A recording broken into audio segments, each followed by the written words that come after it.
So hello, smart people. Show your hand if you know the person sitting next to you. Oh, so you came in groups, kind of.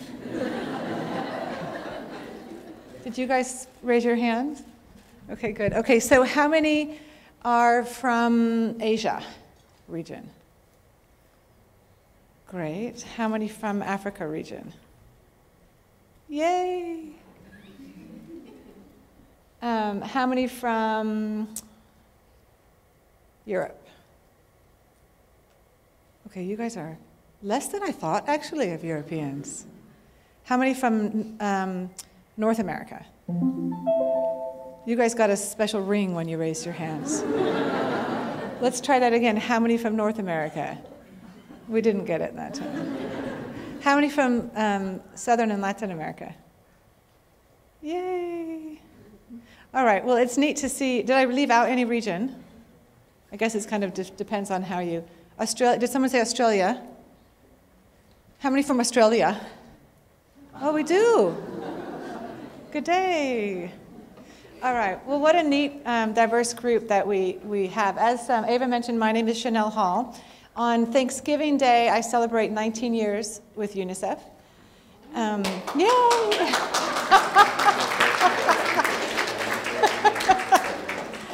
And I will say, falling in love with UNICEF for me didn't happen on day one. It happened on year 2.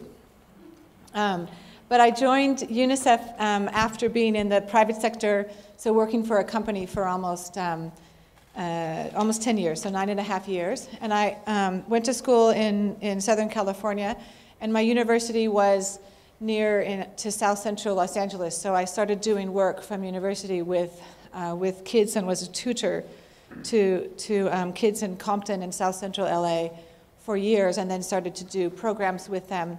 Particularly at the time, it was called latchkey programs, so kids who, particularly that high-risk time of their life between school and when their parent came home from work. So I had done that for maybe 13 years or so, and then saw an advertisement in The Economist for a job in UNICEF and thought that this could be like a mashup of my personal passion, which was youth and kids, and then also bringing some of my work. I was an engineer, or I guess am an engineer, but I don't really use that much of my degree anymore. But studied industrial and systems engineering and was working for a manufacturing company when I joined UNICEF. And around 6 months after I applied, I found out I got accepted and was moving my life, and I had moved into Copenhagen, Denmark, to work at one of our headquarter locations. And it was quite a transition coming from a company into UNICEF, and it was hard for me to figure out and make the connection between my daily work with the mission of UNICEF. And in Copenhagen, we didn't really work with kids, and so I thought I missed this face-to-face interaction with kids. And about almost 1 year into it, I moved into some working on vaccines. So this brought me closer to programs, because at the time I was working on polio eradication. So how many in the room have heard of polio? Okay, how many think, I'm going to do lots of tests because you're students and I know you love tests. How many think that polio is no longer existent on Earth? Okay, you're super informed. So it is, but it's only circulating as a wild virus in 2 countries. Does anybody want to do a shout out of what those 2 countries are? Pakistan, and it was Nigeria. Nigeria interrupted transmission last year, actually a little more than a year ago, because they celebrated 1 year. So Pakistan is one, and India interrupted transmission 4 years ago?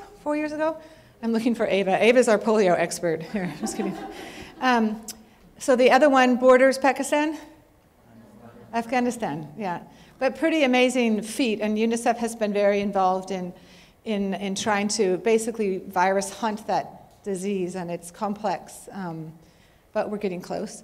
But that was the first program area that I was involved in UNICEF, and we didn't have enough global vaccine supply, and this sort of helped me feel that I was a part of something that was changing the world. And I mean, immediately thereafter, I fell in love with UNICEF, which UNICEF is a very big organization.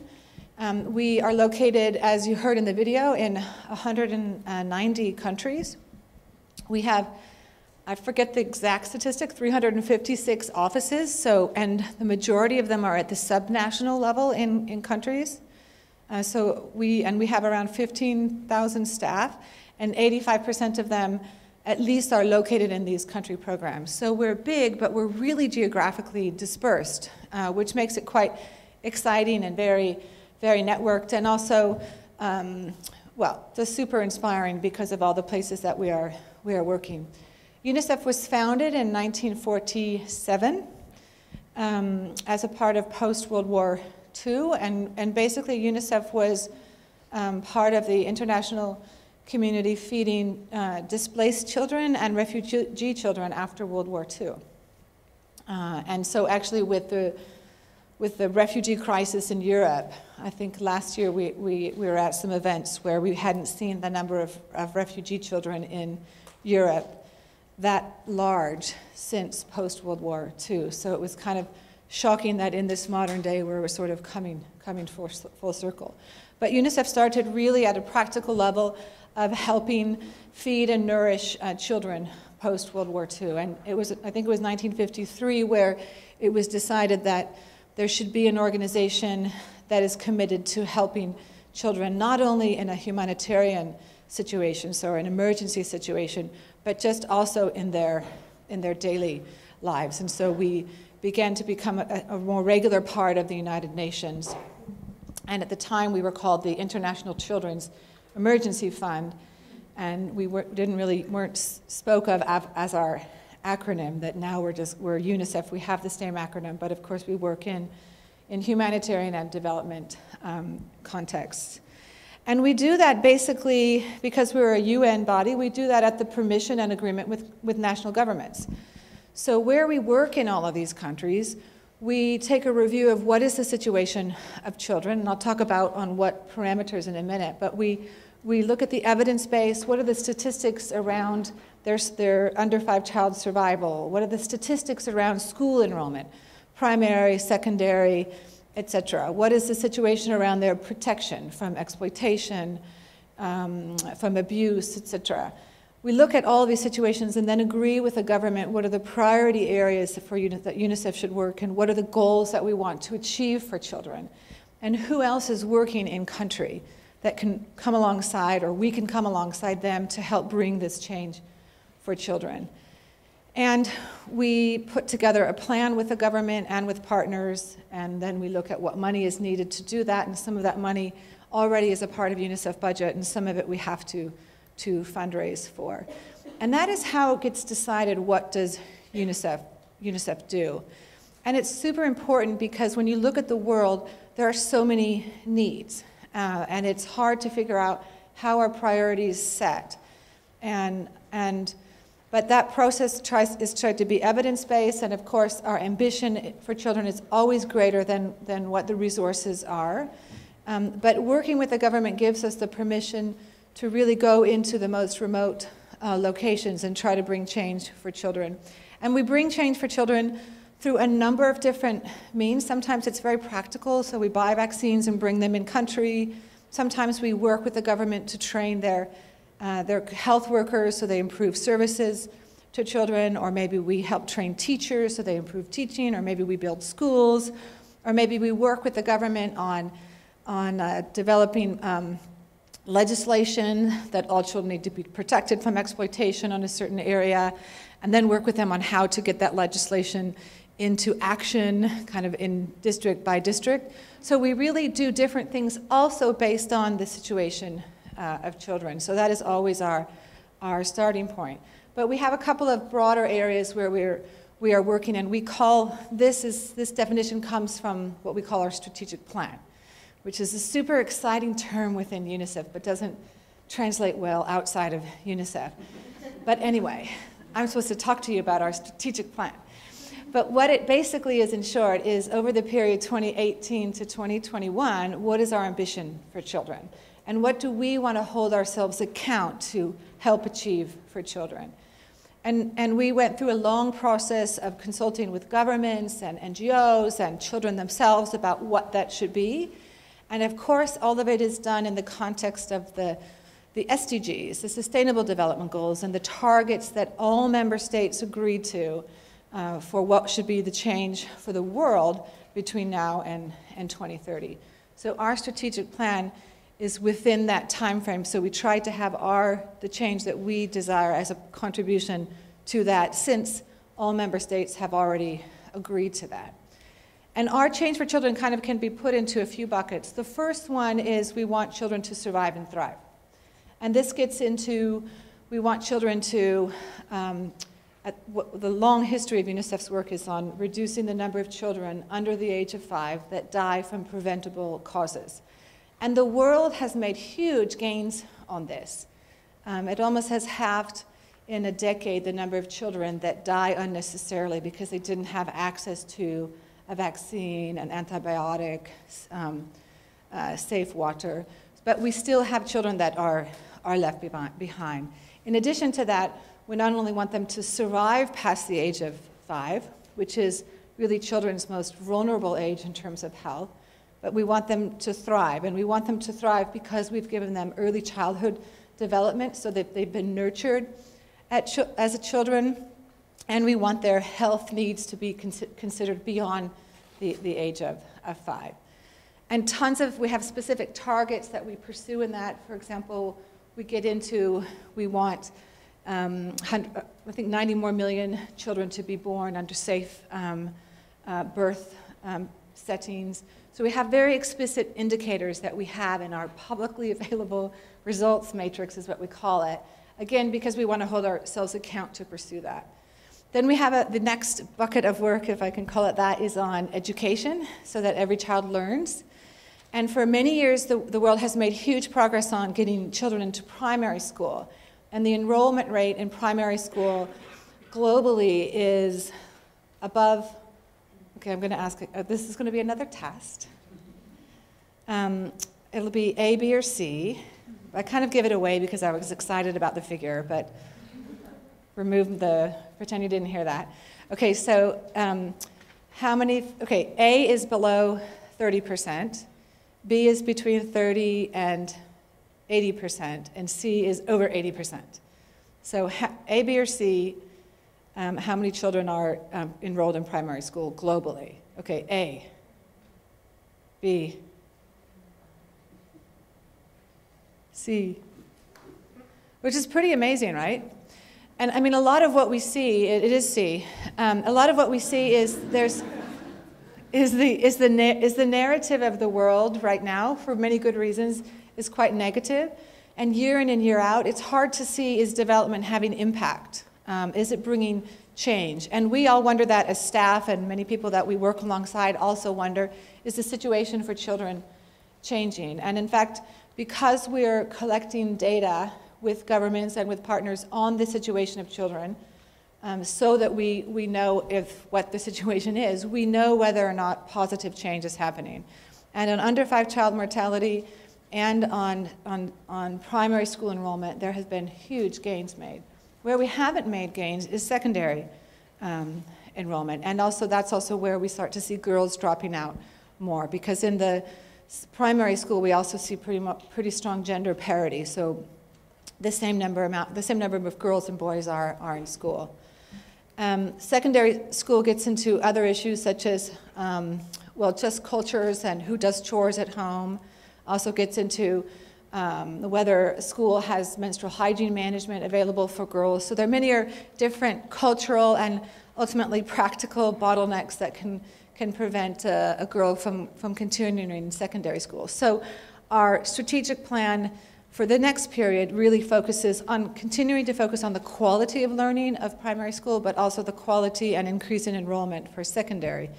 In addition to that, we know that in many countries where we work, a large portion of the society is made up of children under the age of 18.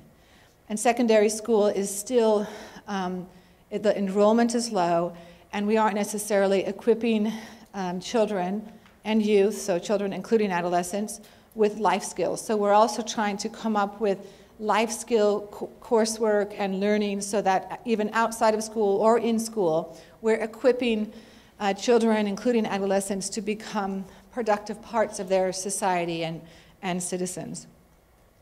The next area we have is around safe and healthy environments, and this speaks to that children have access to clean water. I think it's 1 billion people had more access to clean water over the past decade, which is huge. It's quite again, it's impressive. Doesn't mean there's not a lot to go, but there's the progress that has been made is really high. But for us, one of the goals is not only that people have access to clean water, but they practice and have access to clean hygiene. So we want people to be able to have home latrines and toilets so that they're not practicing open defecation because they have no options. We want them to be practicing washing their hands. And this is important for disease transmission and just their own healthy immune system. So there's a whole series of targets that we have on water and hygiene.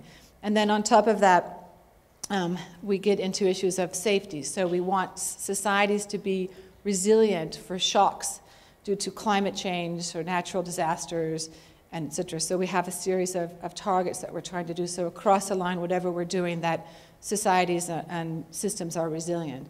And then our last area it's more cross-cutting, but it really tries to make sure that that no child is left behind and that we prioritize those children that are the most left behind. And this is an important principle, and it's very practical as well. So it means in societies, we really look at those children that are discriminated against, whether it's because of their geography districts, whether it's distance to services, whether it's because of their ethnicity or family situation, whatever it might be, but we target the most left behind children first. And in UNICEF, we call this our equity approach. And these are our big buckets of work that we do. Again, we have at the global level specific targets that we pursue under each of those, but what happens at country level, our country offices work with the governments. They look in each of these areas, what are the situation for children, what are the most acute things that we want to agree with the government to pursue. They set a joint plan, and then we pursue that with them. And it sounds quite organized and tidy, and the reality is, in the midst of it all, life happens, kind of, right? So we have humanitarian crisis, and so the situations can change a lot. So how do we keep ourselves agile as an organization, that we know our pursuit, but when shocks hit societies, we're also there to work with the governments and the communities to help make sure that we don't leave children behind. And I mean, right now we're in the midst of a lot of situations where the situation for children is quite acute.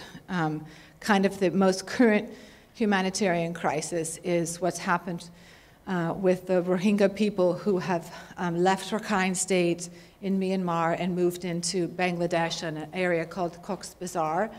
And they are displaced people that have left their homes to what is really ethnic cleansing, and they're coming into a location with nothing. We can see the children are suffering from malnutrition. There's a risk of measles, a risk of cholera. They're out of school. It's quite an acute situation, and this is when what we call humanitarian, but our emergency processes kick in. And I think in a bit you'll hear from a man named Jeff Whiffen, who is from our emergency operations. We'll talk more deeply into that area. But for sure, so in this case, what happens is we are aware of the situation, been trying to work to help prevent it. But if you read the BBC and others, you would see that the UN is quite criticized for our lack of being able to prevent this situation. But anyway, we're there as part of the humanitarian organizations to help take care of those children and families that have come across from really what is a horrific situation. So then we deploy people, we deploy to help, we bring in charters of supplies, and basically we start working with the camps where these people are to try to help them with their basic needs. And we have some beautiful photos of children that have really suffered trauma and things that they have never seen, and loss of parents and siblings. So while the world is in a pretty complex state at the moment, I mean, we all are a part of this world.